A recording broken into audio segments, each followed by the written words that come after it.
президенти Узбекистон Шавкат Мирзиёев рӯзи 20 декабри соли 2022 дар паёми солонааш ба ҳар ду палатаи парлумон гуфт, дар ин кишвар ислоҳоти сохтории ҳукумат ба роҳ андохта шуда, шумораи вазорату идораҳои давлатӣ беш аз 2 маротиба ва шумораи мансабдорон то 30% кам карда хоҳад шуд.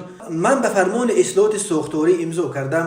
шумораи вазорату идораҳо аз 61 то ба 28 адад поин бурда шуда, шумораи мансабдорони давлатӣ низ давра ба давра 25-30% кам карда мешавад. изҳор дошт Мирзиёев. ӯ афзуд, салоҳиятҳои байни вазорату идораҳои давлатӣ тавре тақсим карда мешаванд, ки кори як идораро такрор накунад. Мирзиёев гуфт, дар ҷараёни ин ислоҳот даъвотан аз вазирон мансабҳои худро аз даст медиҳанд.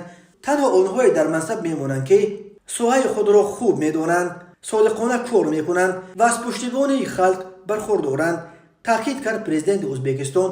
ӯ ҳамчунин гуфт, дар ҷараёни ислоҳот ба сарвазир салоҳияти бештар дода мешавад ва вазирон аз ин ба баъд метавонанд бисёре аз масоилро мустақиман бо сарвазир ҳаллу фасл кунанд. Шавкат Мирзиёев, ки имсол ба синни 65 расид, соли 2016 дар пайи даргузашти президенти якуми Узбекистон Ислом Каримов ба раҳбарии ин кишвари аз ҳама пураҳолии Осиёи марказӣ омад.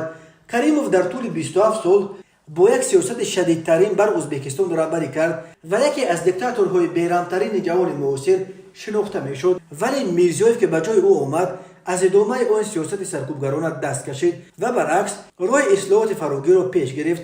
муносибатҳои дар даврони Каримов вайроншударо бо ҳама ҳамсояҳо аз нав хуб карда, марзҳои Ӯзбекистонро кушод ва бисёре аз маҳбусонеро, ки барои ақидаҳои динӣ, сиёсӣ ва ё барои ҳимоят аз ҳуқуқи инсон зиндонӣ шуда буданд, озод кард.